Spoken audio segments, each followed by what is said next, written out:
안녕하십니까. 저는 황작가입니다. 황작가의 책 읽기에 오신 것을 환영합니다. 오늘은 체계바라 평전 9번째 읽기를 진행하겠습니다.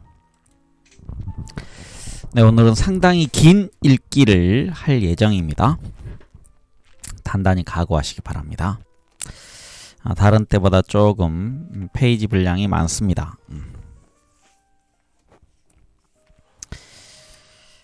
네, 302쪽입니다. 제목은요, 로시난테를 탄 돈키호테. 1957년도 저물어갈 무렵의 어느 날, 체는 마르틴 파이로라고 이름 붙인 자신의 노새에게 동명의 서사시를 들려주며 마에스트라의 오솔길을 지나고 있었다. 마르틴 피에로는 아르헨티나의 팜파 지역에 사는 가우초들의 삶을 다룬 호세 에르난데스의 서사시이다. 그는 또한 푸에르토리코에서 전래된 엘 히바리토 바라는 노래를 자주 흥얼거리곤 했는데, 어머니에게 드릴 옷을 사기 위해 자신의 수확물을 시장에 들고 나온 한 농사꾼의 얘기를 노래한 것이다. 가끔 머리 위로 천국의 새라 불리는 콘도르가 아니네요. 토코로로가 날아다녔다. 이 새는 쿠바 국기를 이루는 하양, 파랑, 그리고 빨강의 깃털을 가지고 있어 쿠바의 새라고도 불렸다. 또 십자가 모양의 꼬리를 갖고 있다고 하여 하느님의 새라고 불리면서 시에라 지방에서는 함부로 포획하는 일이 금지되어 있었다. 그즈음 그가 남긴 기록 중 당시의 심정이 솔직히 드러난 글 한 편이 후일 유럽이라는 잡지에 살해당한 강아지라는 제목으로 실렸다. 시에라 마에스트라를 횡단하는 일이 얼마나 어려운가를 생각해보면 이날은 축복받은 날이었음에 틀림없다. 투르키노 산 주변에서 가장 가파르고 험준한 계곡의 하나인 아구아 레베스를 지나 우리는 산체스 모스케라의 부대를 묵묵히 추적하는 중이었다. 이 네오칸 현 살인마는 이거는 지금 여기 남겨진 글이네요. 제가 이 책 그냥 읽는 것보다는 아마 이제 체 개발의 목소리를 읽어야 될 텐데 제가 그걸 좀 놓쳤습니다. 네, 실린 글인지 아닌지가 구별이 안 돼서요. 그냥 읽도록 하겠습니다. 죄송합니다. 이 냉혹한 살인마는 늘 뒤에 시체를 남겨놓고 그 일대를 완전히 불살라버리는 것으로 악명이 높았다. 그는 까밀로가 머물고 있음직한 시에라의 두세 봉우리들 중 하나로 올라가는 길을 선택했음이 분명했다. 까밀로는 자신의 전위부대인 12명가량을 이끌고 서둘러 출발했지만 이 빈약한 부대조차도 100명 또는 그 이상이 될지 모를 정부군을 차단시키기 위해 세 그룹으로 나누어 각기 다른 장소에 배치시켜야 했다. 내 임무는 산체스 모스케라를 후미에서 공격하는 것이었다. 우리는 일단 그를 포위하는 것을 기본 목표로 잡았다. 그러나 이 일은 적의 후방 부대가 불태워버린 농가들의 비극을 상기할 수밖에 없게 했다. 비록 우리는 멀리 있었지만 적들의 고함 소리를 생생히 들을 수 있었다. 저들의 숫자가 모두 몇 명인지는 알 수 없었다. 우리 부대가 힘겹게 산 허리를 지나는 동안 적은 좁다란 계곡 깊숙이 전진해 가고 있었다. 사실 우리의 새로운 마스코트가 아니었다면 사정은 달라졌을지도 모른다. 새로운 마스코트란 세상에 나온 지 몇 주밖에 안 된 작은 강아지를 일컬었다. 펠릭스가 아무리 뒤에 있는 우리의 야영지로 돌로 돌려보내려고 해도 이 강아지는 막무가내로 우리 뒷공무니를 쫓아오는 것이었다. 여기서 뒤에 있는 우리 야영지는 요리사들이 머물고 있던 집, 이렇게 되어 있습니다. 시에라 마에스트라에서 가느다란 길에 흔적조차 없는 산허리를 타고 앞으로 나간다는 것은 보통 일이 아니다. 죽은 나무가 새로 자라는 식물로 뒤덮여 있는 빽빽한 밀림지대를 통과하는 일은 그야말로 형벌이었다. 우리는 내키지 않는 초대에 늦지 않기 위해 덤불과 초록 사이를 공중공중 뛰다시피 하여 전진하고 있었다. 가느다란 나뭇가지가 부스러지는 소리조차도 산의 일상적인 평화를 깰 수 있는 그런 지독한 정적 속에서 우리는 전진하고 있었다. 그런데 갑자기 이 무거운 정적을 깨는 소리가 들렸다. 강아지가 급하게 짖어대는 것이었다. 녀석은 우리 뒤에 처져 있다가 더는 앞으로 나가기 힘들어지자 절박함에 우리를 부른 모양이었다. 누군가가 강아지를 안아 올리자 우리는 다시 길을 재촉했다. 그런데 감시병에게 적의 동태를 파악하도록 시키고 어느 시냇가에서 잠시 숨을 돌리고 있는 사이 강아지가 다시 짖기 시작하는 것이 아닌가. 녀석은 우리 주의를 끄는 것도 부족한지 우리가 자기를 버리고 갈지도 모른다는 생각마저 했던 모양이었다. 결국 내 입에서 떨어진 명령이 얼마나 단호하였는지 지금도 생생히 기억하고 있다. 펠릭스, 이 개가 더 짖지 못하게 해라. 자네가 알아서 해. 다시 짖지만 않게 하란 말이다. 그 말이 떨어지자 펠릭스는 멍한 표정으로 나를 쳐다보았다. 기진맥진한 채 빙 둘러서 있는 대원들 한복판에서 펠릭스는 안절부절 못하며 강아지를 안고 서 있었다. 이윽고 그는 느릿느릿한 동작으로 배낭에서 밧줄을 꺼내더니 그 어린 짐승의 목을 조르기 시작했다. 파닥거리던 꼬리가 한순간 심하게 경련하더니 차츰 움직임이 희미해져 갔다. 졸린 목구멍에서 가느다란 신음이 새어나오고 있었다. 그 순간이 얼마나 지속됐는지는 모르겠으나 우리 모두에게는 너무나도 긴 시간이었던 것 같다.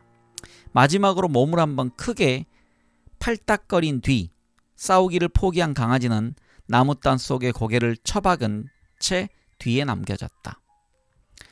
누구도 그 사건을 다시 입에 올리지 않았고 우리는 길을 재촉했다.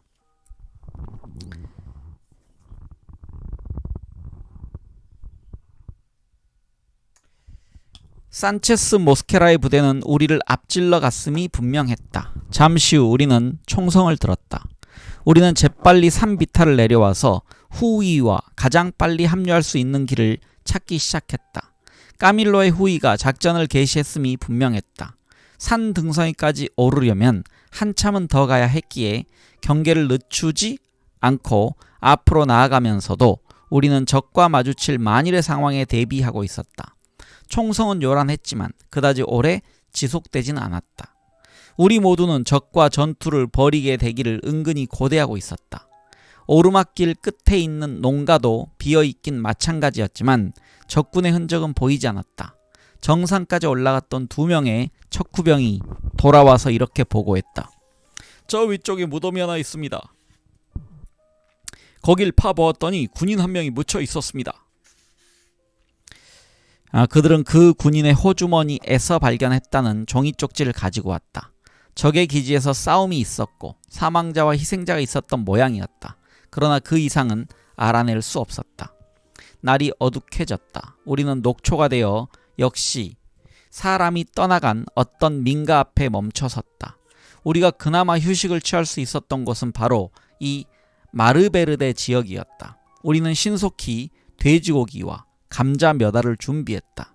음식은 순식간에 동이 났다. 잠시 후 누군가가 집 안에 남아있던 기타를 집어들고 노래를 부르기 시작했다.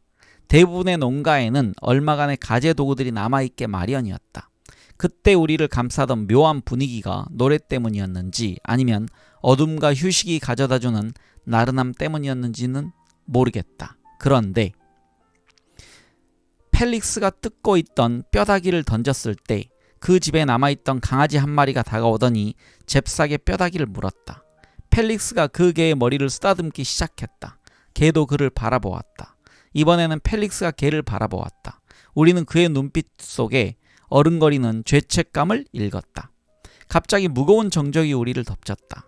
다들 형키 어려운 감상에 젖어 있는 것 같았다. 가까이에서 반짝거리고 있는 또 다른 개의 부드러운 눈동자에서 우리는 우리 손에 죽은 어린 강아지의 원망 섞인 눈빛을 살펴보았다. 11월 24일 채는 소각된 지역에서 작전을 수행하기로 한 계획대로 사탕수수 몇 센츄라를 불지르게 했다는 내용의 전문을 카스트로에게 보냈다. 여기서 센트럴이란 건 지금 단위 같은데요. 밑에 각주가 있습니다. 수확해 모아서 설탕으로 정제하는 과정이 끝난 사탕수수를 가리키는 쿠바어 이렇게 되어 있습니다. 그러면 그 즙을 짜낸 그 과즙을 짜낸 나머지 껍질이네요. 껍데기. 껍데기가 아니고 아무튼 쓸모없는 사탕수수 나무 부분이라고 하겠습니다. 그리고 그날 카냐브라바의 한 농장에서 그들은 적을 향해 매복해 있었다. 그러나 정부군들이 연함은 명 되는 농민들을 인간 방패로 앞세우고는 그곳을 빠져나가는 바람에 섣불리 방아쇠를 당길 수 없었다. 게릴라 생활에서 단련된 육감이 발동했는지 한밤중에 채가 벌떡 일어났다. 그는 그 즉시 정보원을 찾았고 아니나 다를까 한 농부가 그곳에서 멀지 않은 곳에 정부군이 야영하고 있다는 소식을 알려주었다. 정부군의 주력 부대로부터 멀리 떨어진 이 마르베르데 지역에 감히 발을 디딜 수 있는 자라면 산체스 모스케라 말고 누가 있을까? 실제로 모스케라가 이끄는 100여 명의 군인들이 엘 움브리또를 향해 진군해 오고 있었다. 날이 밝자 적의 전위가 투르키노의 지평선에 도열했다. 채는 엘옴브리또의 원군을 청하기 위해 전령들을 그리로 보냈다. 이미 알토스 데 콘라도에서 적군에게 본때를 보여준 적이 있었던 까밀로 일행이 때맞춰 합세해 주었다. 그리하여 그들은 네바다 지역의 한 공동묘지에 매복한 채 적이 다가오기를 기다리고 있었다. 채는 한 망고나무를 방패 삼아 호엘 이글레시아스 등과 함께 몸을 숨기고 있었다. 그날의 전략은 일단 그가 첫 번째 적을 쓰러뜨리고 나면 나머지가 그 뒤를 맞는다는 거였다. 하지만 적군 3명이 예상치 못했던 지점에 모습을 드러내는 게 아닌가. 그들은 게바라 측이 매복하고 있는 곳보다 높은 언덕배기에서 발소리를 들었는지 방향을 튼 것이었다. 예상치 못한 방향으로 향하고 있는 적군에게 사격을 하기에는 채가 매복하고 있는 위치가 적합하지 않았다. 그래도 그는 먼저 방아쇠를 당겼고 예상대로 목표는 빗나갔다. 그러자 전투는 몹시 치열해졌다. 많은 군인들이 모여있던 농장 전체가 사격으로 들썩거렸다. 호엘 이글레시아스는 팔과 다리에 총을 2발씩이나 맞았으나 다행히 목숨은 건질 수 있었다. 신병기로 무장한 군인들에게 게릴라들은 나팔총으로 열심히 맞섰다. 그래도 모스케라가 순순히 함정에 빠질 리는 없었다. 그는 재빨리 뒷문으로 빠져나가 사정권 바깥으로 도망쳤다. 간헐적이나마 사격은 한낮까지 이어졌다.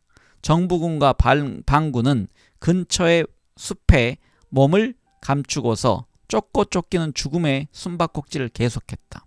군인들 몇 명이 함석 지붕 위에 배를 깔고 엎드린 자세로 사격을 하고 있었다. 이 와중에 시로 레돈도가 목숨을 잃었다. 처음에 그란마호를 탈 때부터 함께했던 전우인 시로 레돈도는 1957년 11월 29일 지붕 위에 숨은 적군들을 퇴격시키려다가 목숨을 잃은 것이다. 후일 쿠바 섬 횡단에 성공하게 되는 채의 제8대대는 시로 레돈도를 기리는 뜻에서 그의 이름을 붙이게 된다. 채의 부대로서는 재수없는 날이었다. 산체스 모스케라는 언제나처럼 용케 달아났고 최정의 요원을 한 사람 잃기까지 했으니 말이다. 그리고 단 몇십 센티미터 차이로 채도 머리가 박살날 위기를 넘겼다. 12월 2일 그란마 호의 생존자들은 목이 메인 가운데 쿠바섬 상륙 2주년을 기념하는 술잔을 들었다. 럼주가 든 잔이 한 사람 한 사람의 손에 넘겨졌다. 12월 8일 또다시 모스케라를 상대한 작전 중에 3명의 적을 사살했으나 채 자신도 뒷발꿈치에 M1 한 방을 맞았다. 적군의 통행로 측면에 자리 잡고 있던 까밀로의 분노가 폭발했다. 덕분에 적들이 우왕좌왕하고 있는 사이 채는 한 발을 질질 끌며 기어가 2km쯤 떨어진 한 오두막의 몸을 숨길 수 있었다. 그 후 겨우 말을 얻어 타고 캠프로 귀환하자마자 마차도 박사가 면도칼로 총알을 제거해 주었다. 며칠 후 채는 새로운 캠프가 세워지고 있는 라메사에서 잠시 휴식을 취하기로 했다. 에론 브리또 기지는 이제 모스케라의 공격과 공습의 제1표적이 되고 있었다.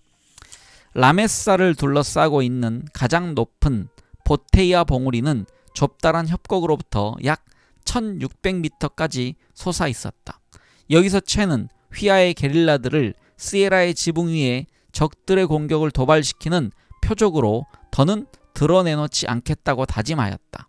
대신 가장 깊숙한 곳, 공습에도 안전한 곳으로 숨길 작정이었다.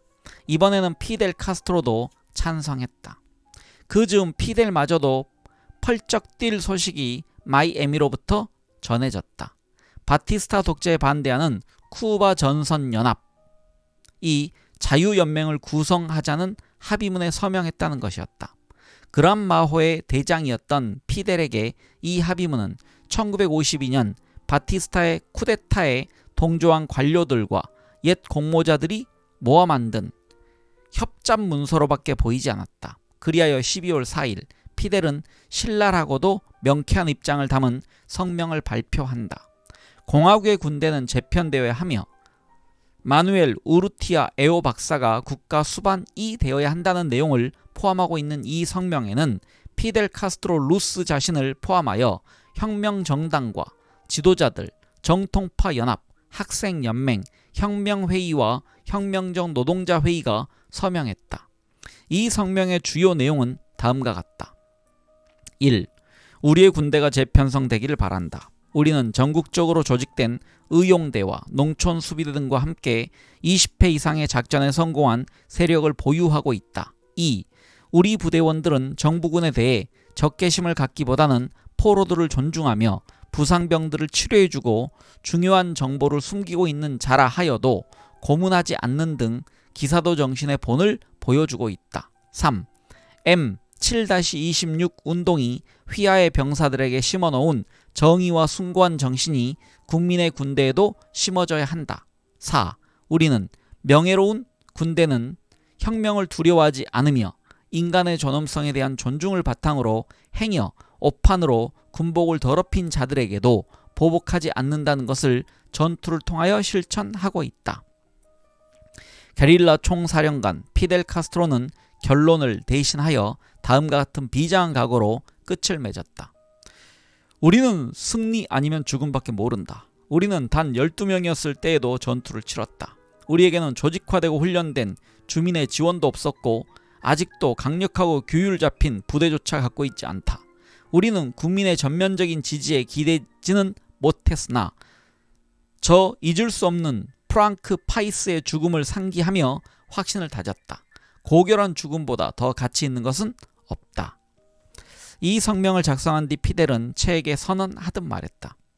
정치권 원로들 중 한 명의 관심이라도 끌 수 있다면 우리의 전략이 어느 정도 먹혀들어가고 있다는 걸 의미하지. 당면한 목표는 노동조합의 지원을 얻는 거네. 머지않아 총파업과 도시지역에서의 사보타주 등을 선언할 걸세. 이 부분에서 자네가 날 도와줄 일은 혁명신문을 만들어주었으면 하는 것이네. 누구랑 말입니까? 이복에 자네는 학교도 만들었고 그 험한 시에라 지역에 병원도 만들었지 않나. 어떻게 그런 질문을 할 수 있나. 그렇게 하여 채는 한 오두막에서 낡은 타자기를 두 손가락으로 두드려가며 역시 낡은 등사기와 어디서 갖다 주는지도 모르는 몇백 장의 종이로 엘 쿠바노 리브레라는 지하신문을 만들었다. 엘 쿠바노 리브레는 해방된 쿠바인이란 뜻이라고 합니다. 이 인쇄물에 그는 자신의 혁명적 사상과 신념을 한꺼번에 쏟아부었다. 이 신문들이 과야베라 속에 숨겨져 아바나에까지 전달되는 것은 그리 오래 걸리지 않았고 바티스타와 비밀 경찰들의 분노는 극에 달했다. 여기서 과야베라에 대한 설명이 있습니다. 허리 위에 걸치는 쿠바의 덮개 옷이라고 되어 있습니다. 그러니까 망토처럼 생긴 옷을 의미하는 것 같습니다. 혁명신문의 전파와 더불어 그 안에 담겨있는 사상은 노동자 전선의 형성을 가열시켰고 사보타주 등의 행동이 급속도로 증가했다. 특히 아바나의 중앙발전소에서 일어난 사보타주로 전기는 물론 가스와 전화가 54시간 동안 끊기는 사태가 발생했다. 피델 카스트로는 이제 M7-26의 통합자로 인식되기에 이르렀다. 그는 쿠바 국내는 물론이고 기타 라틴 아메리카 국가, 심지어 미국 내에서도 특히 지식인층을 비롯한 변호사나 정치인으로 이루어진 세력이 자신의 입장을 지지하고 있다는 점을 강조하는 성명서를 찍어냈다. 채도 밝혔듯 그것은 아주 중대한 동인이었다. 세라 마에스트라의 산중에 틀어박혀 우리는 의지를 알린다는 것이 불가능하다는 것을 우리는 알고 있었다. 따라서 우리는 우리의 많은 친구들이 우리가 군사적 힘을 사용하길 기대하고 있으며 또한 국민들도 이미 피델에게 신뢰를 보이고 있다는 사실을 주지시키면서 영향력 있는 인사들의 개인적인 지명도를 이용해야 했다. 그런 맥락에서 볼 때 피델 카스트로가 반대파, 그 중에는 야노의 M7-20 내의 지도자들도 일부 포함되어 있었던 반대파의 주도하에 마이애미에서 합의된 내용, 즉 자신의 혁명군이 미래 정부군의 단순 구성원으로 복귀되어야 한다는 내용에 얼마나 분노하였을지는 불을 보듯 뻔하다.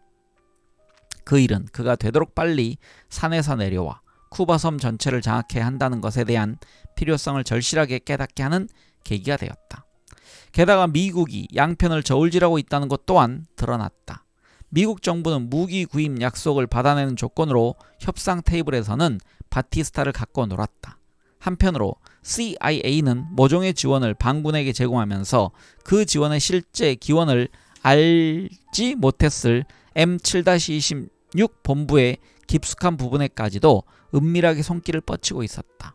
따라서 피델로스는 사태를 더욱 급박하게 만들어 미국의 지원을 더 많이 끌어내는 한편 진지한 정치적 파트너를 확보하는 일이 중요했다. 그동안 모스케라는 에론 브리또에 도착하여 별다른 수고를 들이지 않고 진지를 초토화시켜버렸다. 그러나 채가 이미 라 메사로 기지를 옮긴 뒤였다. 분을 못 이긴 모스케라는 미친 듯 약탈을 자행하고 불을 지르고 사로잡은 농민들을 죽였다. 여기서 모스케라는 정부군입니다. 12월 16일 정부군이 에론 브리또에서 철수하고 난 뒤 제 모양을 갖추고 있는 것이라곤 빵 굽는 화덕밖에 없었다. 철수하면서 모스케라는 가구부터 커피 자루까지 쓸만한 것이라면 무엇이든 걷어갔다. 그런 식으로 그는 집단적인 공포를 조직적으로 심어갔다. 네, 다음 장입니다. 315쪽. 잘 싸우기 위해서는 잘 배워야 한다. 피델 카스트로의 정치적 목표가 점점 선명하게 굳어가고 있는 동안 채의 혁명의식은 날로 고양되어 갔다. 그는 자신의 모든 것을 혁명에 걸고 있었다. 그의 가장 큰 고민은 책임 있는 병사들을 조직하고 자신들의 의무를 자각하고 있는 병사들을 키우는 일이었다. 그러나 그는 쿠바만을 바라보고 있지 않았으며 무력에 목말라 하지도 않았다. 아르헨티나에서 왔지만 그는 자신을 세계의 시민으로 생각하고 있었으며 그런 만큼 범세계주의자로서 싸우고 다른 인간들의 투쟁을 격려하는 일을 자신의 임무라 여겼다. 미나스 델 프리오에 개설했던 게릴라 학교에서 그는 나름대로 게릴라에 대해 다음과 같이 정의했다. 게릴라란 흔히 여겨지듯 소규모 전투를 벌이는 강력한 군대에 대항하는 소속 과격파만을 얘기하지 않는다. 게릴라전이란 압제자에 대항하는 전체 민중의 싸움이다. 게릴라는 민중 군대의 전의에 지나지 않는다. 작게는 어느 한 지역, 크게는 어느 한 나라에 사는 모든 주민들이 형성한 군대의 주력이 게릴라이다. 아무리 심한 탄압 아래에서도 소멸되지 않고 언젠가는 이기게 되어 있는 게릴라의 힘도 여기서 나온다. 일반 민중이야말로 게릴라전의 바탕이자 본질이다. 농민들과 관계에서도 경제적인 이해관계를 무시할 수는 없었다. 반군은 농민들로부터 강낭콩이라든가 옥수수, 쌀, 적지 않은 양의 돼지고기 외에도 여러 수확물을 구입했다. 당시 시에라의 언덕배기에서는 등에 온갖 짐을 잔뜩 싣고 줄지어 오르는 노새 떼 행렬이 자주 목격되곤 했다. 1월 14일자로 체가 피델에게 보낸 전문 내용은 이랬다. 우리는 에론브리또에 세웠던 병원을 대신하려고 산길에서도 훨씬 떨어진 산중인 이곳 라메사에 함석 지붕을 올린 건물을 세웠습니다. 우리의 기지에는 보데가도 하나 있고 빵 공장과 신발 제조소도 있습니다. 여기서 보데가라는 것은 지하 저장실을 의미합니다. 시에라 혁명 정부는 농민들의 지지를 얻고 차츰 아바나를 대신하기 시작했다. 1958년 1월 말에는 안토니오 릴리브르라는 법률가가 시에라로 들어오면서 부동산 등기 같은 문제를 다루는 등 자치 법률의 초기 개념이 자리를 잡기 시작하였다. 사실 그때까지 게릴라들의 법은 한마디로 속전속결이 원칙이었다. 판사도 변호사도 신부도 없었으니 감옥도 없다는 얘기였고 배반자는 을의 총살형에 처해지는 것이 관례였다. 1세기 전 쿠바 독립전쟁 당시에는 괴시마라 불리는 커다란 나무에 배반자들의 목을 매달았다. 그러나 릴리브르가 반군에 투신해 오면서 상황은 바뀌기 시작했다. 그 즈음 시에라에는 보기 드문 평온이 감돌고 있었다. 마치 휴전협정이 조인되기라도 한 듯 게릴라들조차도 느긋했다. 단 하나, 산체스 모스케라만은 정기적으로 반군에게 타격을 입히며 아바나 정부의 가려운 곳을 긁어주는 일을 계속하였다. 모스케라는 맨손이나 다름없는 농민들을 죽이고 그들의 시체를 가지고 자신의 업적을 자랑하곤 했다. 체의 일기에도 이런 구절이 보인다. 한편 그때까지도 유랑 생활을 계속하던 피델도 이번에는 무차별적인 공습을 피해 투르키노 산의 서남쪽에 있는 라플라타 지역에 자리를 잡았다. M7-26의 정신이 지배하는 해방구의 전선에서 피델은 급속도로 세력을 확장해 가고 있었다. 그의 친동생인 라울에게 세이스 가로 열고 6이라는 뜻으로 되어 있습니다. 세이스 혹은 프랑크 파이스라고 부르는 부대를 맡겼다. 사실 이 6이라는 숫자는 카스트로가 다소 부풀린 것이었다. 6대대라는 말을 들으면 정부군 측에서는 약 1,000명의 게릴라들이 있다고 여길 것이다. 여기서 이제 6이 있다는 얘기는 앞에 1, 2, 3, 4, 5대대가 있기 때문에 그렇게 6대대까지 있을 거라고 믿게 만들었다는 얘기입니다. 기만적인 책략을 썼다는 얘기입니다. 실제로 싸울 준비가 되어 있는 대원들은 기껏해야 300명 안팎이었는데도 말이다. 82명. 그란마오에 탑승했던 숫자인 82명으로 무장된 라울의 대대는 시에라 크리스탈과 오리엔테 북부까지 새로운 전선을 개척할 임무를 부여받았다. 그 지역은 카스트로 형제가 태어난 곳이기도 했다. 그리고 고참인 후안 알메이다가 이끄는 3대대는 마에스트라 지역의 동쪽인 산티아고까지 평정할 임무를 부여받았다. 까밀로와 그의 부대는 4월로 예정되어 있는 선거에 대비하는 임무를 부여받았다. 피델은 장차 모 부대인 제1대대 즉 호세 마르티 부대의 지휘를 맡게 될 터였다. 체는 여전히 자신의 부대와 함께 시에라 마에스트라의 한복판에서 활동하고 있었다.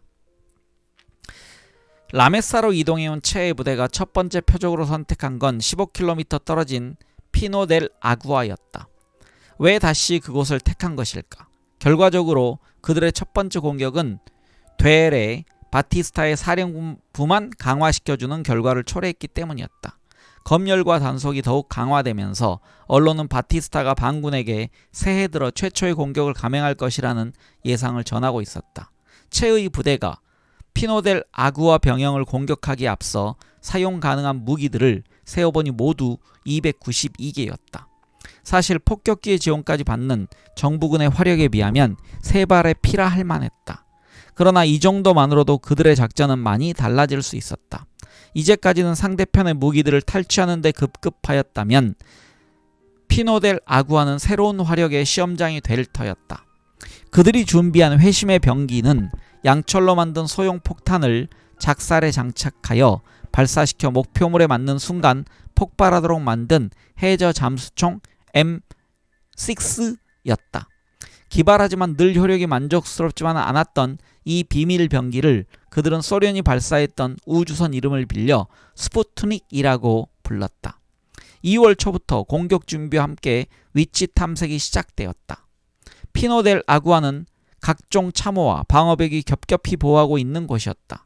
게다가 약 12km 떨어진 산파블로 데아오의 산체스가, 그리고 6km 떨어진 지점에는 시에라 오로데이위의 부대가, 또 25km 떨어진 지점인 우베로에는 해군이 주둔하고 있다는 점도 걸렸다. 이런 조건에서 공격을 감행한다는 것은 정부군의 후속 도발을 자극하는 셈이었다. 그 작전의 총지휘관은 피델 카스트로 자신이었다. 2월 16일 체, 라울, 알메이다, 까밀로 등이 제자리에 배치되었다. 공격은 관례대로 한밤중에 개시될 예정이었다. 적으로부터 빼앗은 박격포 6대가 상대방의 저항력을 일단 시험해보는 역할을 맡았다.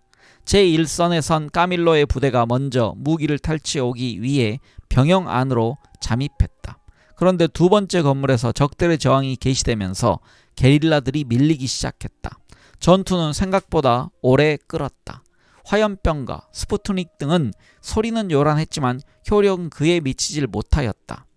동이 터올 무렵 피델과 체는 적의 진영에서 울리는 함성을 들었다. 야호!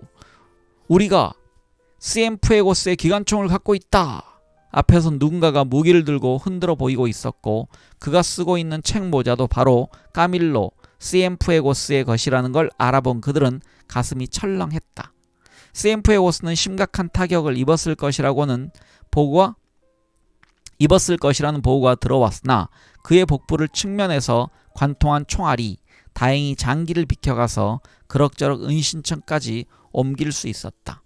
그동안 라울의 부대는 정부군의 지원군이 도착하는 길목에서 매복하고 있었는데 바티스타군에 매수된 농민 2명이 적군에게 이 함정을 미리 알려줘 버렸다. 이렇게 하여 라울의 대대는 싸울 기회를 놓쳐버렸다. 그렇지만 그는 적의 차량을 간접적이나마 우회하게끔 했던 까닭에 결국 적의 원군이 전투가 끝난 뒤에야 도착할 수 있도록 하는데 기여한 셈이었다. 한편 체도 전투에 끼어들 태세를 하고 있는데 한 전령이 피델 사령관의 서명이 든 종이를 가져왔다. 체, 혹시 까밀로나 기에르모 가르시아의 지원 없이 자네 편에서 전투가 마무리된다 하더라도 나는 자네가 그런 자살행위를 저지를 필요는 없다고 보네. 그것은 우리가 목표를 달성한다는 확신도 없이 숱한 손실만을 덧붙이게 될 소지가 있기 때문이지. 각별히 조심하게. 이건 단호한 명령일세. 자네는 직접 전투에 가담하지 말고 대원들을 지휘하는 것으로만 그치게. 이 순간 중요한 것은 바로 그것이네. 전투에 뛰어들고 싶어 어쩔 줄 몰라 하던 체에게 피델은 신중함을 요구하였다. 규율을 중시했던 체는 상관의 명령을 따르지 않을 수 없었다. 피델의 말 맞다나 전투가 끝나는 순간까지 대장의 목숨은 소중한 것이었다. 그해 9월 19일 체는 까밀로와 라울, 알메이다, 셀리아 산체스를 비롯한 대원들 54명의 서명이 담긴 청원서를 피델에게 제출했다. 조국에 대한 사랑과 우리의 신념과 과거, 현재 그리고 다가올 세대의 이름으로 우리는 당신이 전투에서 목숨을 잃는 것을 무릅쓰지 않기를 청원합니다. 첫 대결에서 정부군 측은 약 20명의 전사자를 냈고 경기관총 5정, 권총 33정, 그리고 탄약 한 상자를 놓고 도망쳤다. 게릴라들로서는 비교적 만족할 만한 전투였다. 제2차 피노델 아구아 공격은 게릴라전의 새로운 전기를 마련해 주었다. 그러나 양측에서 출판된 기관지나 커뮤니케 등은 이 전투를 각기 다른 관점에서 과장하여 기술했다. 엘 쿠바노 리브레는 혁명전쟁에서 이미 주요한 역할을 담당하고 있었다. 체와 피델은 라메사 캠프에서 다시 만나 오랜 수건이었던 방송시설을 설치할 수 있는 장비 일체를 가지고 온 에두아르도 페르난데스를 맞았다. M7-26에 동조했다는 혐의로 수감되었다가 밀림으로 탈출한 이 기술자의 노력으로 자동차 모터를 돌려 시에라의 목소리는 머지않아 쿠바 전체에 울려 퍼질 수 있게 되었다. 안테나는 아바나에서 활동하던 기자 출신의 오를란도 로드리게스가 담당했다. 그는 일찍이 라카예 가로 열고 거리라는 뜻, 다시 읽겠습니다. 그래서 그는 일찍이 라카에라는 신문을 만들어 바티스타의 전제에 대담하게 대항하는 용기를 보인 바 있었다. 당시 공산당 기간지였던 오눌이라는 뜻의 오이조차도 사태의 윤곽이 잡혀가는 모습을 관망하며 조심스럽게 중립을 지키고 있을 때였다. 나중에 체는 볼리비아에서 모스크바의 원격 조종을 받는 공산당의 수동성을 다시 한번 통감하게 된다. 라메사 기지에서의 생활도 웬만큼 틀이 잡혀갔다. 평지에서 올라온 신참들은 산체스 모스케라가 태워버린 오두막을 수리하거나 근처에 있는 바위 위에 자신들의 거처를 직접 지었다.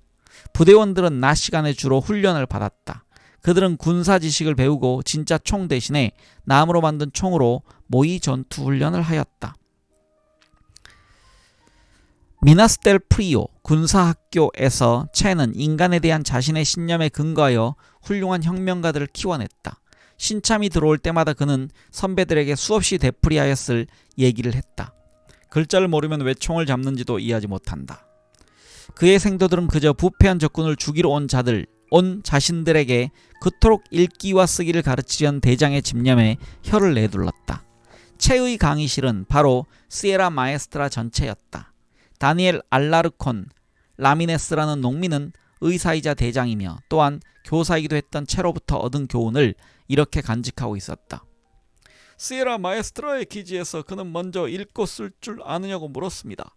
그때 그는 교장으로서 우리를 가르치기로 작정한 것이었습니다. 나는 호엘 이글레시아스와 칸티플라스, 빌라쿠나 등과 함께 공부를 시작했습니다. 내가 공부를 시작할 즈음에는 대부분의 행군이 밤에 이루어졌기 때문에 수업은 낮 동안에 받았습니다. 빈둥거리며 시간을 죽이는 일을 체질적으로 거부했던 체는 우리에게 글자까지 가르치겠다고 하며 우리를 가만히 놔두지 않았습니다. 우리가 카드놀이를 하거나 라디오에서 흘러나오는 음악을 듣고 있게 내버려 두질 않았죠. 하지만 그의 명령은 의무였고 우리는 그렇게 훈련 받았으니 어쩌겠습니까? 1958년 4월 초반으로 기억되는데 라메사 기지에서 나는 체에게로 다가가 약간의 파이프 담배를 부탁한 적이 있었습니다. 그런데 얘기를 하다 보니까 8살 무렵부터 담배에 손을 대기 시작한 이래 담배를 놓은 적이 없어서 이미 폐도 많이 상해 있다는 얘기까지 털어놓게 되었습니다. 그러자 그날 이후 체는 나에게 담배를 아주 조금밖에 주질 않는 거였어요. 내심 불만스러워하니까 어느 날 그는 이 말을 하더군요. 나는 담배를 더 갖고 있기도 하고 없기도 하다.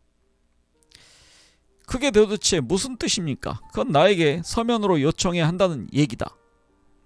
다시 읽어야 될 것 같습니다. 그게 도대체 무슨 뜻입니까? 그건 나에게 서면으로 요청해야 한다는 얘기다. 정말이지 옴짝달싹 못하게 잡힌 거죠. 그래서 나는 까밀로를 찾아가 바나나를 주고 대신 써달랬죠. 그는 이렇게 써주었어요. 체, 담배. 나는 그 종이 쪽지를 들고 책을 읽고 있던 체를 찾아갔죠. 그는 고개를 들더니 나를 보고 빙긋이 웃더군요. 자네가 나에게 이런 식으로 부탁하면 담배를 더 주려고 했었네. 그때부터 담배가 필요할 때마다 나는 바나나를 들고 까밀로를 찾아갔어요. 그런데 얼마쯤 지나자 체가 나에게 더 복잡한 문장을 써보라는 겁니다. 체, 나에게 담배를 주세요. 라고. 까밀로에게 가져다줄 바나나도 더 없어서 나는 결국 공부를 시작할 수밖에 없었어요. 체가 이긴 거죠. 몸을 망가뜨리는 담배가 한편으로는 나를 읽고 쓰게 만든 겁니다. 날이 저물면 미나스델 프리오의 학생들과 교사는 모닥불 주위에 둘러앉아 특히 신참자들을 겨냥한 체의 강의를 들었다. 게릴라는 잘 훈련된 병사라는 점 외에도 육체적으로나 정신적으로 민첩해야 한다. 그렇지 않으면 전술적인 측면에서 게릴라전을 이해할 수 없다. 모든 것은 밤에 행해진다. 자기 분야에 대한 지식으로 무장한 게릴라들은 밤에 행군을 하더라도 적의 위치를 파악하며 공격과 퇴각을 행한다. 마치 야생 고양이처럼 신속하게 말이다. 또한 그는 농민들에 대해 훨씬 직접적인 연설을 했다. 농민들은 정보원이자 간호사, 보급자, 그리고 무엇보다 전사들이다. 농민들이야말로 진정한 전위부대일 수밖에 없다. 그것은 그들이 그 어느 누구보다도 잘 알고 있는 그들의 대지 위에서 모든 병참수를 펼칠 수 있는 주체이기 때문이다. 결국 그의 말은 다음과 같은 중요한 질문에 대한 대답으로 귀결되곤 했다. 우리는 왜 싸우는가 라는. 게릴라는 그 사회의 개혁자이다. 그들은 힘없는 형제들을 치욕과 빈곤으로 내몰고 있는 정권을 타도하기 위해 싸운다. 게릴라는 그 바탕도 그렇고 무엇보다도 농지의 혁명가이다. 그리고 그가 무엇보다 중요하게 생각했던 토지개혁에 대한 자신의 변함없는 신념도 밝혔다. 오리엔테 산악지방으로부터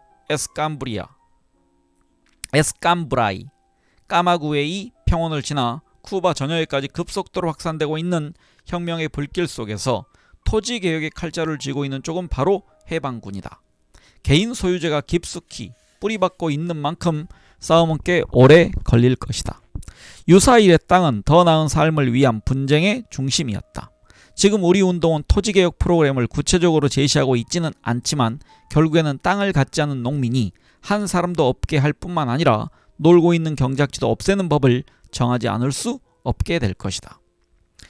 그러한 연설은 늘 복종하는 일에 길들여진 농민들에게는 대단한 감동이 아닐 수 없었으리라. 종종 빠진 일을 드러내놓고 그들의 미소가 그것을 증명했다. 그들은 그의 말을 믿었다. 젊은이들은 성숙해갔다. 채는 그 중에서 쓸만한 장교감 몇을 점 찍어두고 있었다. 그는 그들에게 진정한 혁명가가 되기 위해선 거짓말을 해서는 안 된다는 것을 거듭 강조했다. 그들이 그 말을 이해하게 되는 날, 그들에게 왜 복종이 필요한지를 깨닫게 되는 날, 빈곤으로부터 벗어나야 한다는 공통의 목적도 깨닫게 될 터였다. 채는 그들이 처부숴야 할 대상인 바티스타가 대체 어떤 인물인지에 대한 정보를 수집했다. 셀리아 산체스로부터 들은 바에 따르면 이 혼혈 출신의 독재자는 1934년 1월 그라우산 마르틴 정부를 전복한 전력이 있었다. 1938년에 루스벨트의 집요한 압력에 하야하지만 1940년 선거를 통해 다시 쿠바 공화국 대통령이 올랐다. 그러나 임기를 채우지 못하고 4년의 통치 후 미국으로 물러났으나 집요한 권력욕을 버리지 못하고 결국 1952년 3월 10일 쿠데타로 다시 정권을 장악했다. 그때부터 그는 독재 정치를 공고히 했지요 라고 셀리아는 결론지었다. 채는 조사를 통해 미국의 압력단체가 쿠바 니켈 광산의 90%를 통제하고 있을 뿐만 아니라 공공서비스의 80%, 철도의 50%를 장악하고 있다는 걸 알게 되었다. 게다가 영국인들까지 합치면 석유 산업의 대부분과 대형 농장 대부분이 외세의 손에 놓여 있는 셈이었다. 이런 막강한 권력 앞에서 피델 카스트로는 차츰 자기네의 힘을 증명해야 할 필요성을 느꼈다. 그는 전국적으로 확대된 봉기를 시에라 마에스트라에서 통제할 수 있는 그런 정부를 꿈꿨다. 이를 위해 그는 정치, 군사 부문을 가리지 않고 가능한 모든 방법을 모색했다. 이를테면 반군방송, 라디오, 레벨데를 통해 납세 거부운동을 펼치는가 하면 라울의 6대대와 알메이다의 3대대를 시켜 오리엔테 지방의 북쪽과 남쪽을 공격하도록 했다. 그중 가장 극적인 순간은 카스트로의 어릴 적 친구이자 몽카다의 동지이기도 했던 페드로 미레가 박격포탄과 59경 경기관총 그리고 포탄 8만 개 등의 자동화기를 잔뜩 실은 C-46기를 몰고 코스타리카로부터 날아온 일이었다. 이 비행기에는 운동의 지도자 중 한 사람이었던 파우스티노 페레스가 함께 타고 왔다. 페레스는 1958년 2월 23일 아르헨티나의 유명한 자동차 경주 선수인 후안 마누엘 판지오를 납치한 적이 있었다. 쿠바 정부가 그런 불상사를 미연에 방지하지 못했다는 것을 보여줌으로써 행여나 정부에게 비난의 화살이 돌아가지 않을까 하는 기대로 벌인 일이었다. 그러나 페레스의 행동은 기대한 수확을 얻기는커녕 주변의 압력만 심해져 그는 얼마 안가 인지를 풀어줄 수밖에 없었다. 이번에 페레스가 마에스트라로 들어온 이유는 전국적인 규모의 총파업이라는 피델의 거대한 보관을 조직화하기 위해서였다. 날짜만 구체적으로 잡히지 않았을 뿐이지 이 계획은 이미 라 레시스탄시아, 라 레블로시온, 반가르디아 오브레라, 시에라 마에스트라는 물론이고 엘 쿠바노 리브레 등의 지하 언론 매체 등을 통해 기정사실화되어 있었다. 3월 8일 트럭 한 대가 리에고, 이사벨, 리디아 세 자매를 마을에 내려놓았다. 여기서 그들은 안내인을 따라 라메사까지 들어갈 예정이었다.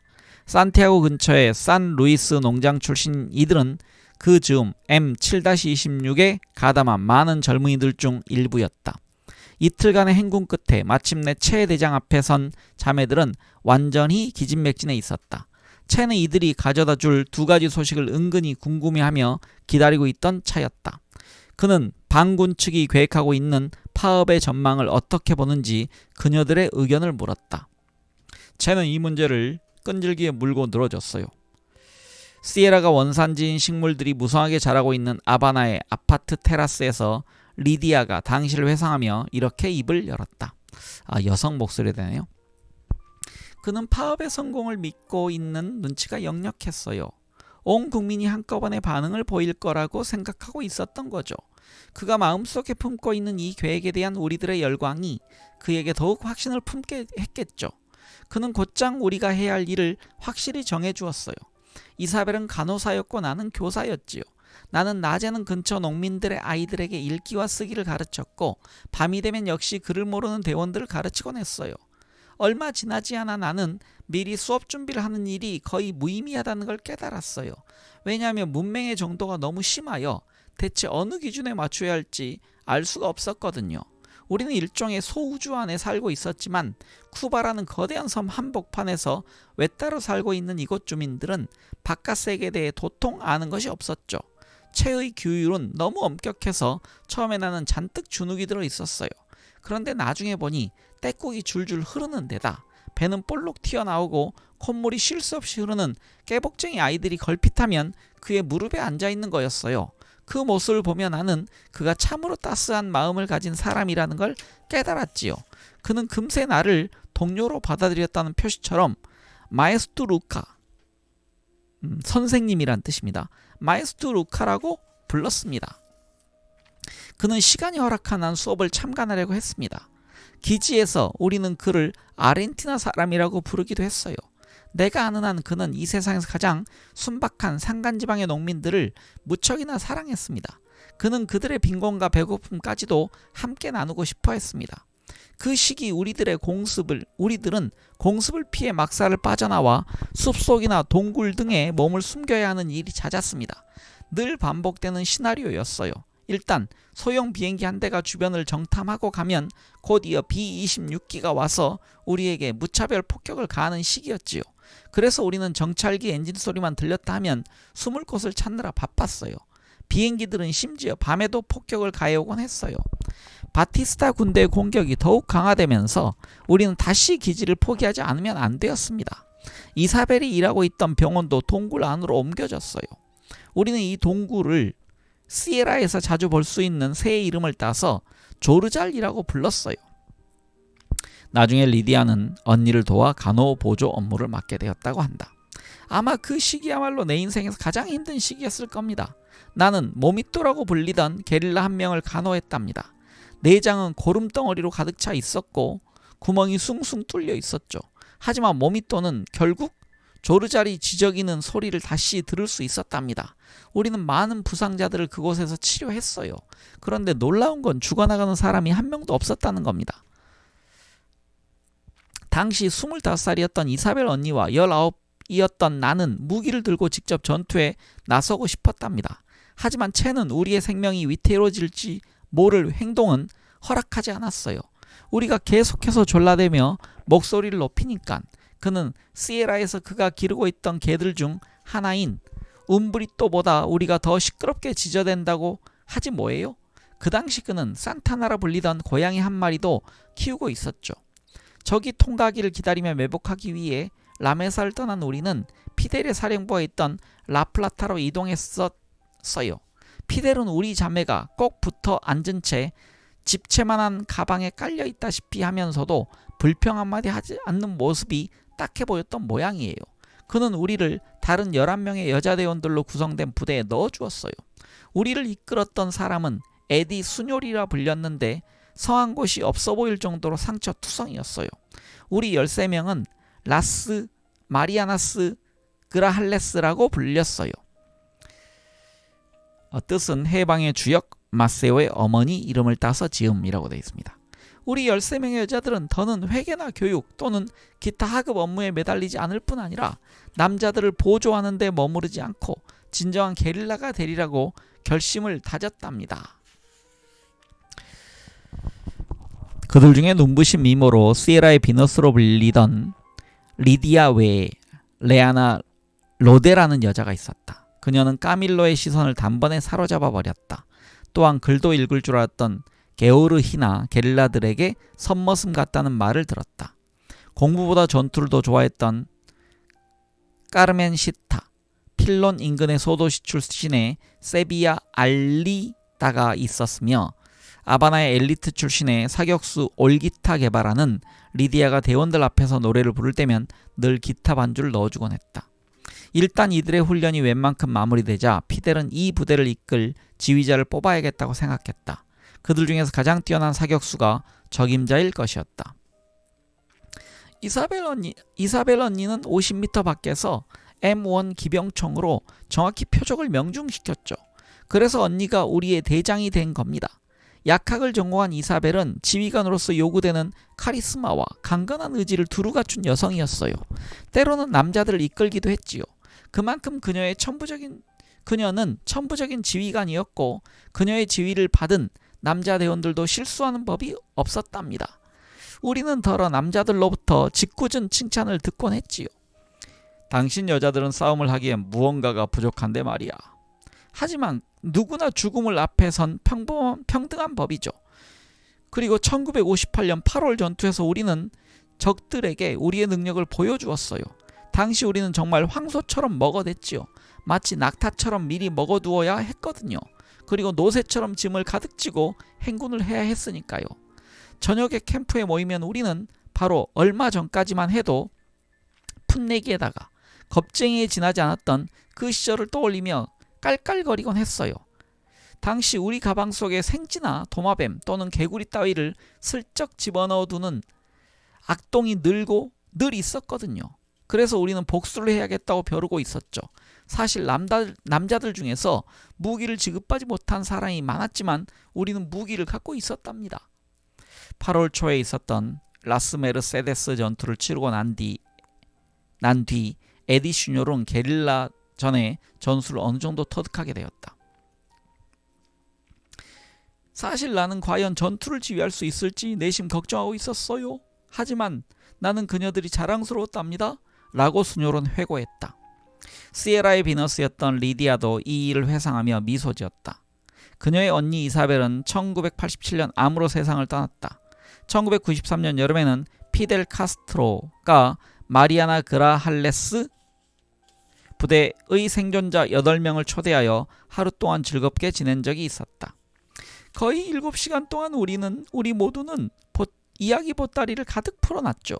우리 모두는 여태껏 살아온 얘기를 털어놓고 웃기도 참 많이 웃었어요. 피델 사령관도 무척 즐거워하며 많이 웃었답니다. 4월 9일에 고대하던 파업이 결정되었으나 결과는 참혹했다. 작전의 운영자였던 파우스티노 페레스가 최후 순간까지 일정을 비밀에 붙였던 게 문제였다. 하나의 실패에서 늘 긍정적인 교훈을 끌어내려 했던 채는 이 경험을 다음과 같이 분석했다. 조직위원회 측의 오류로 파업은 실패했다. 근본적인 요인은 일반 노동자들과 지도부 간의 연결이 잘 이루어지지 않았다는 점이다. 요지부동한 지배정권은 별다른 타격을 입지 않았다. 그러나 이 경험은 유익한 것이었다. 이 속에서 우리는 운동의 방향에 대한 이념적인 논쟁은 물론이며 이 나라의 현실에 대한 보다 근본적인 인식의 변화를 유도할 수 있을 것이기 때문이다. 운동은 오히려 파업 실패에서 얻은 소중한 경험으로 더욱 단련되었다. 지도부는 혁명이 일부 그룹의 전유물이 아니라 쿠바 국민 전체의 합작품이라는 소중한 진실을 깨달을 것이다.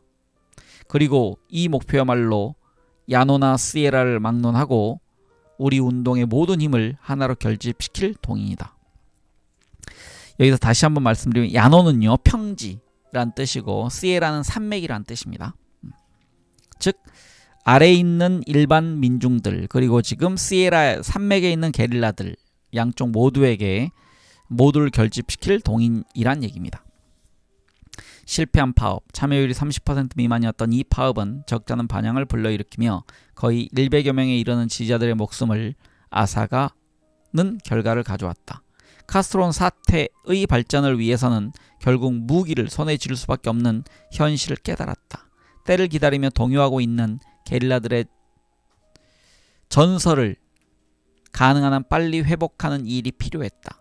피델은 라디오 레벨데를 통하여 부단히 바티스타의 끈앞풀들의 만행을 고발하고 반군 행위를 찬양한 한편 적들의 거짓 공세에 맞서 심지어 치르지도 않았던 전투까지 지어내곤 했다. 한편 채 역시 새로운 작전의 필요성을 느끼고 있었다. 모스케라는 늘 그의 마음 한구석을 집요하게 짓누르고 있었다. 3월 중순경 그는 라미로 발데스에게 기지를 맡기고 단신으로 노새를 타고 엘 마시오까지 갔다. 엘 마시오에 대한 설명이 있습니다. 우니베르소 산체스가 장악하고 있던 부에이 근처의 작은 부락이라고 되어 있습니다. 18일 피델은 채를 도와주라며 안내인을 보냈다. 그 18일과 19일 이틀 밤에 걸쳐 채와 그 안내인은 모스케라가 먼저 지나간 사누 안데 부에나 비스타를 지났다. 그들을 기다리고 있는 광경은 내장을 다 드러내놓고 죽어있는 99마리의 노새들과 곁에 엎어져 있는 한 농민의 주검이었다. 이 끔찍한 장면에 겁을 집어먹은 안내인은 그 자리에서 채를 두고 도망쳐버렸다. 혼자 남은 채는 그 빈 오두막에서 잠을 잤다. 25일 그는 자신의 부대원들을 그곳으로 불러온 뒤 피델에게 다음과 같은 전가를 보냈다. 우리는 미나스텔 프리오에서 몇 킬로미터가량 떨어진 라오티아라는 황량한 지역에 캠프를 설치했습니다. 비교적 덜 가파른 언덕배기에 넓은 지역을 내려다볼 수 있어 산체스 모스케라의 움직임을 지켜보기에 안성맞춤입니다. 일다와 우리 일행은 프랑스 해적의 후손이라는 엘리오 비티에라는 사람의 안내로 그 장소를 가보았다. 사령부 구실했던 작은 집은 이제는 작은 기념관으로 변해 있었다. 커피 나무들이 내뿜는 강렬한 냄새 속에 노랗고 붉은 쿠바산 난초들과 일명 빵나무인 마펜, 커다란 과시마 등이 주변을 둘러싸고 있었다. 과시마는 나무의 이름이라고 그랬습니다. 몇 장의 사진과 그 유명한 흰색 흔들 의자가 채 대장의 흔적을 되살려주고 있었다. 그곳에서 만난 마날과 알히미로라는 늙은 농부가 저마다 간직하고 있는 채의 기억을 들려주었다. 마날은 게릴라들에게 길을 열어주었고 알히미로는 그들에게 먹일 가축을 찾아 나서곤 했다. 채는 자기보다 더 배고픈 대원들을 생각해서 종종 식사를 거절하곤 했어요. 그는 자신이 피우던 시가를 마치 전쟁 담배 때처럼 모두가 한 모금씩 돌려가며 빨게 했지요. 그때 마치 예언가처럼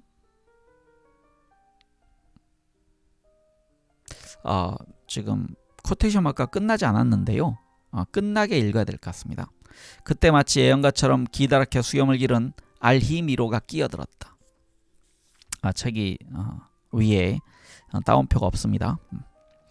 채 머리에 손을 댈 수 있었던 유일한 사람 우발도 샤콘이 바로 여기 라오티아에 살고 있어요. 그는 이발사였거든요. 채는 종종 파이프를 입에 문 채 우리가 알아듣기 쉽도록 참을성 있게 한마디 한마디 강조하며 말하곤 했지요. 그리고 흰색 노새를 타고 이동하곤 했고요. 28일 까밀로 일행이 북쪽 지역으로 임무 수행차 떠난 뒤 피델과 라미로는 채가 그토록 흡족해하는 그 지역을 답사해보러 왔다.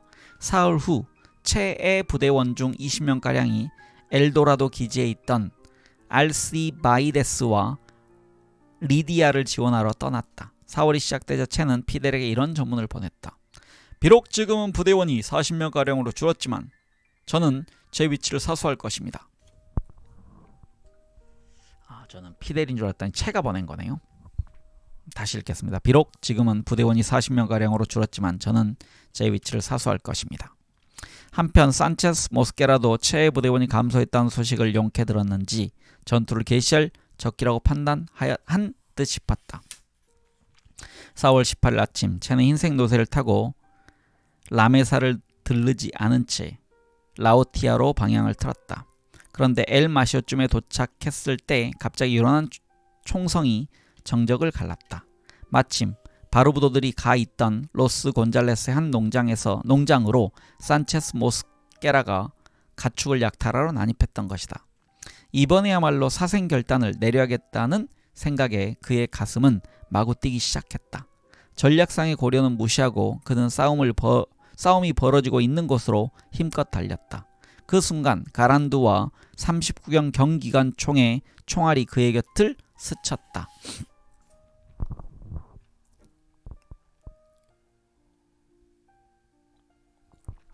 그가 몸을 돌렸을 때 그의 부대원들은 훨씬 뒤편에서 싸우고 있었기 때문에 뒤로 물러서기에는 너무 늦은 상황이었다. 그 순간은 그가 살아오면서 가장 비참함을 느낀 순간 중에 하나였다.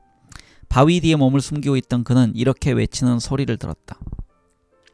흰 노새를 탄 게릴라를 끌어내려라! 지니고 있던 베레타 총도 제대로 작동이 안 되었다. 겨우 피스톨 하나로 방어해야 할 판이었다. 게다가 초조함 때문에 숨이 가빠지고 있었다. 나중에 그는 이 순간을 한마디로 이렇게 얘기했다. 그날처럼 내 자신이 한심했던 적은 없었다. 이렇게 포위된 상태에서 그는 무슨 수를 써서라도 빠져나가는 것이 급선무였다. 이윽고 그는 지그재그로 마구 내달리기 시작했다. 나지막이 파인 구덩이가 눈에 띄자 그는 일단 그 안으로 몸을 날렸다. 그러나 이제는 죽는 순간까지 싸우는 일만 남았다고 결심하고 있는데 첫 번째 기적이 일어났다. 총이 다시 작동하기 시작한 것이었다. 연이어 두 번째 기적도 일어났다. 후퇴하던 반군이 놔두고 간 총을 집어들고 있던 젊은 농부 한 명이 눈에 띈 것이다. 쟤는 그에게 가까이 오라고 손짓을 했다. 이제부터 나를 도와주게. 내가 채일세. 그런데 채라는 이름에도 그 청년은 멀뚱한 얼굴이었다. 정말로 그는 채라는 이름을 한 번도 들어본 적이 없었던 것이다. 총 쏠 줄 아나? 청년이 모른다고 고개를 젓자 채는 다급하게 총을 쏘는 법을 설명해 주었다. 몇 발의 견제 사격을 가하며 그들은 몇 미터를 나아갔다. 16살 된 어린 소년이 길을 가르쳐 주어 마침내 두 사람은 이과 이온으로 기어오를 수 있는 안전한 길에 도달했다. 그리고 산미겔 방향으로 곧장 내려가서 그곳에 있는 반군 기지에 합류할 수 있었다. 이날 채의 목숨을 구해준 에스테반 푸엔테스 오티스는 혁명이 성공한 후 아바나 멀지 않은 곳에 내려가서 가축을 키우며 살았다. 5월 19일부터 25일 사이 절반 이상이 박격포와 탱크로 무장하고 공군과 해군의 지원까지 받은 정부군 14개 대대가 마에스트라의 지맥으로 넓게 포진해오기 시작했다. 그때까지 잠정적인 평온 속에서 피델 카스트로는 커피를 수확하는 농민들의 일손을 도울 궁리를 하고 있었다. 그는 궁지에 몰려있던 300명의 농민들에게 시에라에서 통용되는 화폐를 만들어서 조합을 조직할 생각을 품고 있는 품상 노동자들에게 지급하는 것이 어떻겠느냐고 제안했다. 5월 24일 피델은 지휘관들을 재차 소집해서 각자에게 임무를 부여했다. 채는 미나스델 프리오가 있는 리오히바코아 지역에서 작전을 수행하기로 했다. 피델은 주요 지역의 정찰 결과를 놓고 전력에 신경 쓰지 말고 이 지역에 대한 중요한 전략 임무를 맡은 대원들을 파견하라는 점을 명시했다. 계산상으로 보자면 게릴라들은 한 명당 35명을 상대해야 할 판이었다. 몽카다 병영과 바야모 기지를 출발한 정부군의 셔먼 장갑차들은 가장 덜 가파른 길을 찾고 있었다. 나중에 카밀로는 이렇게 회상했다. 우리들은 나무 등걸이나 땅속에 몸을 숨기고 적이 나가기를 기다리고 있었다. 이미 곳곳에 함정을 파놓았고 다리나 철도도 신경 쓰면서 나무 뒤에 숨어서 방아쇠를 당길 순간만을 고대하고 있었다. 그곳은 숲과 바위들 그리고 사탕수수의 고장인 바로 우리의 시에라였으니 말이다. 먼저 폭격기들이 날아와서 네이팜탄을 마구 투하했다. 이어 지상군이 곧장 우리 영토로 밀고 들어왔다.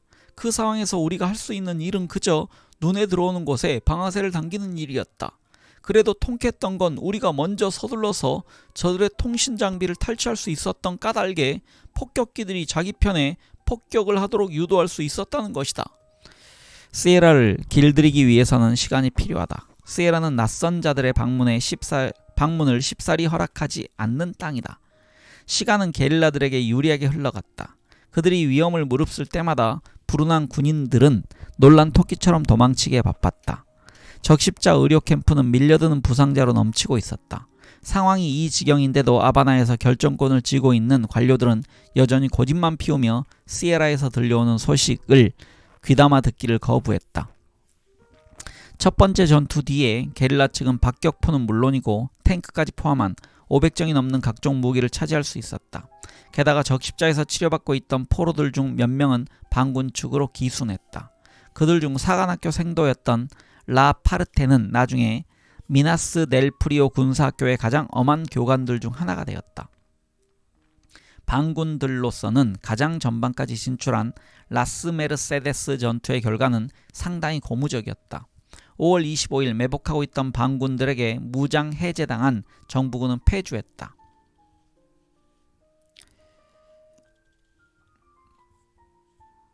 그 다음에 지금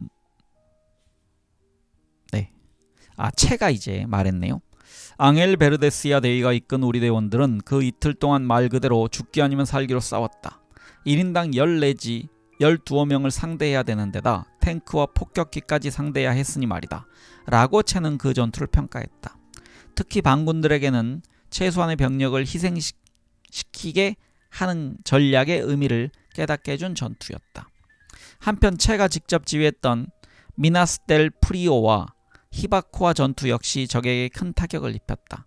채는 생각하는 인간으로서 행동하되 행동하는 인간으로서 생각하라는 베르그송의 멋진 말을 몸소 실천한 것이다. 7월 20일은 공격자들이 방어자가 되는 종말의 서곡을 알린 날이었다.